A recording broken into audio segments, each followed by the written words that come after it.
to Illinois. His work became especially significant when he joined Elijah Banta and Israel Rogers as agents for First United Order of Enoch, a communal land building organization within the RLDS movement.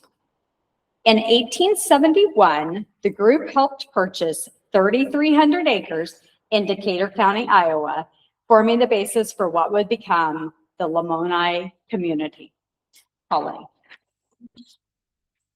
David officially moved his family to Iowa in 1877 and established a large and prosperous farm in Fayette Township, eventually owning as much as 2,000 acres.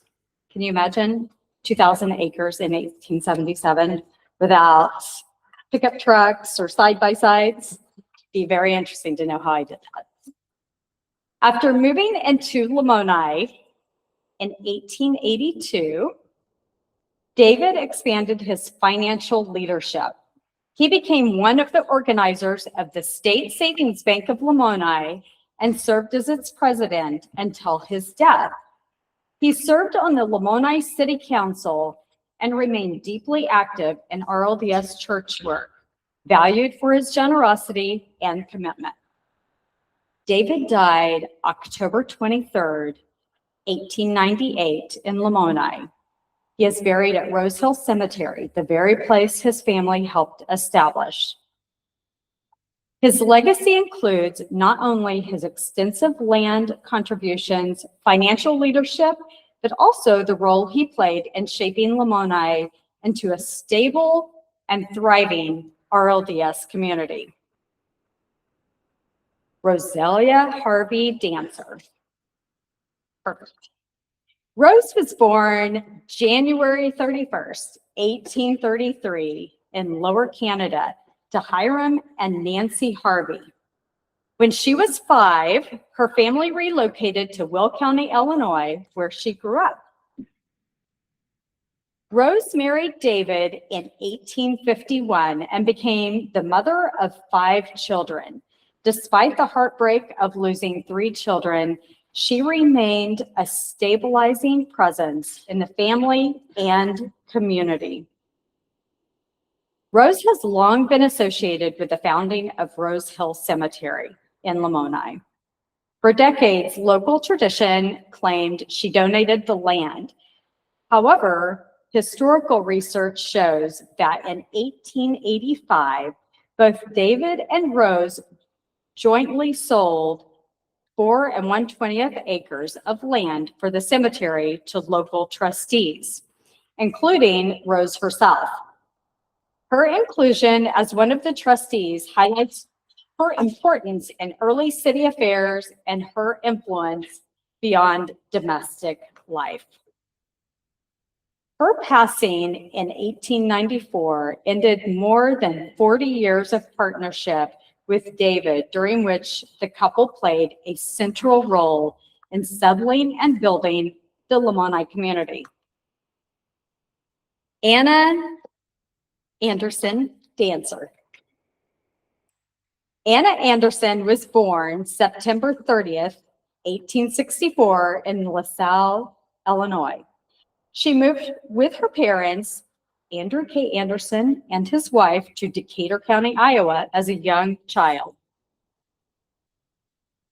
After Rosalia's death, David married Anna on November 20th, 1895. Anna was 31 years old. David was 68. Despite the age difference, their marriage appears to have been a strong and stable union. Anna and David had 2 sons, David Dancer Jr., born October 7th, 1896, and I'll expand on him in just a minute, and then Howard M. Dancer, born March 30th, 1898. These sons extended the Dancer family line into the 20th century, long after David's death. Anna survived David and remained active and influential in Lamoni. She became vice president of the State Savings Bank of Lamoni, succeeding in the financial world during a time when very few women held such positions.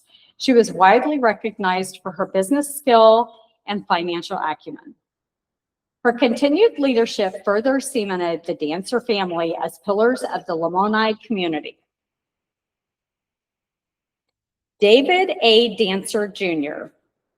So the older of the two sons born to David A. Dancer and his second wife, Anna Anderson Dancer, David A. Dancer Jr. entered the world on October 7, 1896 in Lamoni, Iowa.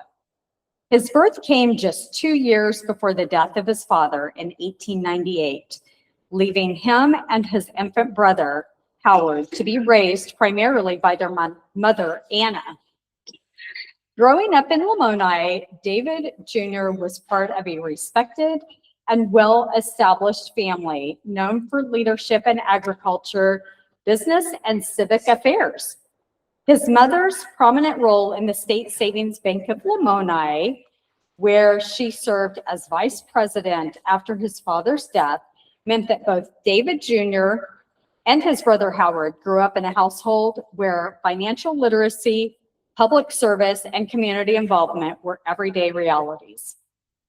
David Jr. attended Lamoni Public Schools, then Graceland College, and the University of Washington, before graduating from the University of Iowa in 1917. Upon graduation, he served 22 months in the United States Army, achieving the rank of first lieutenant during World War I. Returning to Iowa in 1919, he resumed farming and quickly took on regional leadership roles.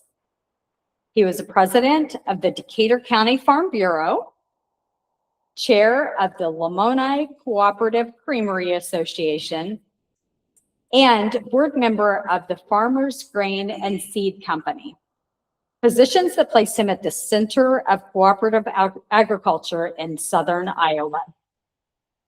David Jr. served 10 years on the Lamoni City Council, then won 4 consecutive terms in the Iowa House of Representatives, District 6, serving January of 1935 to January of 1943. He rose to Speaker in the 49th General Assembly, and in 1942 sought the Republican nomination for Iowa Secretary of Agriculture. Following his House service, he was appointed Executive Secretary of the Iowa Board of Regents, helping steer the state's public universities through decades of expansion. His contributions to higher education and public service were recognized with the University of Iowa Distinguished Service Award in 1964, Iowa State University's inaugural Honorary Alumni Award in 1968, and the dedication of Dancer Hall at the University of Northern Iowa. So in conclusion, from David Sr.'s land development, church work, and banking leadership, to Rosalia's civic role in establishing Lamoni's cemetery, to Anna's barrier-breaking tenure as a bank officer, and culminating in David Jr.'s distinguished record as a veteran, legislator, education administrator, the Dancers exemplify a multi-generational legacy of service, entrepreneurship, and community building in Lamoni and across Iowa.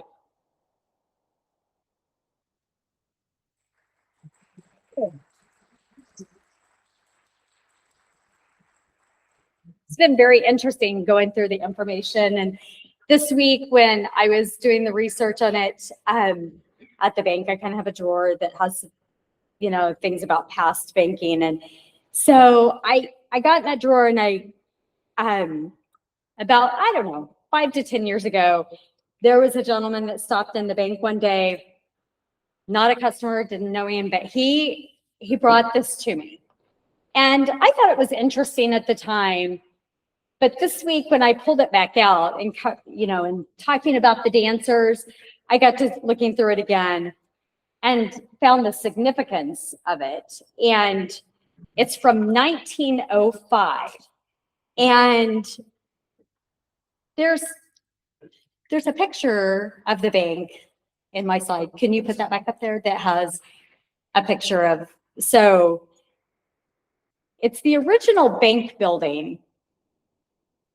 And so this is 1905, and it shows Mrs. David Dancer as vice president. So, and it has, in the book, has a cool picture, which you'll bring up here in a minute. So very interesting as far as the history that's happened on that corner, and all the dancers did and others before them, and the significance of banking in the town of Lamoni. So happy to be a part of that. Is the original bank in the same spot as? Yes. So did they tear down the bank to build the new bank? Well, they would have had to. So it's interesting. And I have a picture, this picture that he's going to put up here in a minute. I have a picture of that in my office. And several years ago, yes, that is the one. Several years ago, that picture is blown up and displayed like out at Maidright in that hall where old pictures are of Lamoni. And so I became really fascinated with that picture and that building, because you can tell it's a different building than what is there now. And so I talked to Elma Blair, and Elma Blair had donated that like to Maidright. And so he has given me a couple of copies a few years ago of that. But he wasn't aware, that building wouldn't have been that old when the new building went up. So I can tell by the buildings around it that it's got to be in the same location. It's a separate entrance, like on the corner, where instead of right in the front. And so it's not the exact building that stands there today. And like in your presentation, Jim, the one that stands there today, and I've got some pictures in the bank that shows that the one that's there today, much newer, built in 1918. So, yeah. But the history of what happened to it, I'm not sure. When we moved to Lamoni in 1997, we moved into the house on 408 South State Street, which some people call the Dancer House. It's the one that has some similarity in its architecture to Liberty Hall. And it's it then became the bed and breakfast, which is since closed, basically. Now, if you consider the source, Norman Hines has a comment about Rosalia's answer. It seems that Joseph III was not very happy about Rosalia's answer. They had some, according to Nyland, they had some sort of personality conflict or something. So as soon as Liberty Hall was completed, according to Norman, Smith III told the architect, "I want you to go up on that hill and you build another house like this one, and then give that to Rosalia and get her out of here." Oh, wow. Consider the source. That seems the architecture of it is very similar. The bed and breakfast has been changed a lot in the windows and so forth. So we should not be eligible for the registry of historic places. But that's the story of Norman. Wow. Quite a story. Point out the number of black faces in that picture.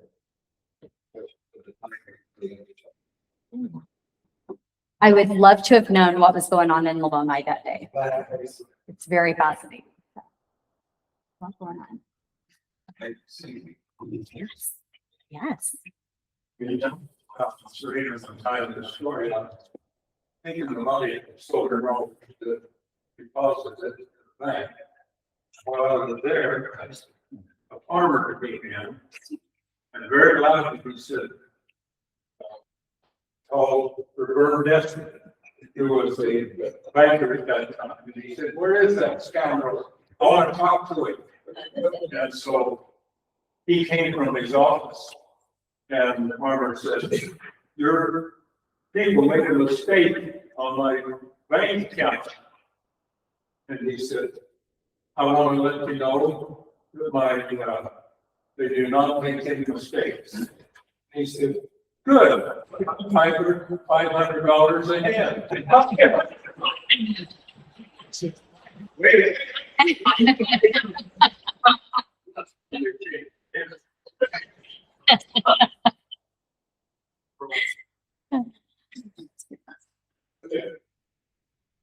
So a lot of fascinating history. Oh, here. This is your building, that's what we're talking about, but the cars are going every which way. Yes. When was it established that we drive on the way? Yeah, right? Yeah. So when did people get going across? Yeah. This looks like it's before their 1930 picture, before we actually had paving, roads and all. And so the state probably followed some kind of, I know when they're running, it was too late. Because there was talk about passing and all that. These cars are older than the one. Well, this is very wrong. Yeah, and that was probably on a weekend, because all the farmers came into town. And some sold their eggs and their grapes. And you could hardly find a parking. Wow. And if you said that the big bank was built in 1980. You said the new bank was built in 1918. So this had to be before. Yes, and the picture in this book is this bank, and this was 1905. So it leads me to more questions that I've never heard what happened to this building, because really, in all reality, you think of when it started, that this building wouldn't have been that old. So I would love to know what happened, because you know, the new one being built in 1918. So 1898, the bank started, but they just another building. They had a bank built. It's just Photoshop. yeah.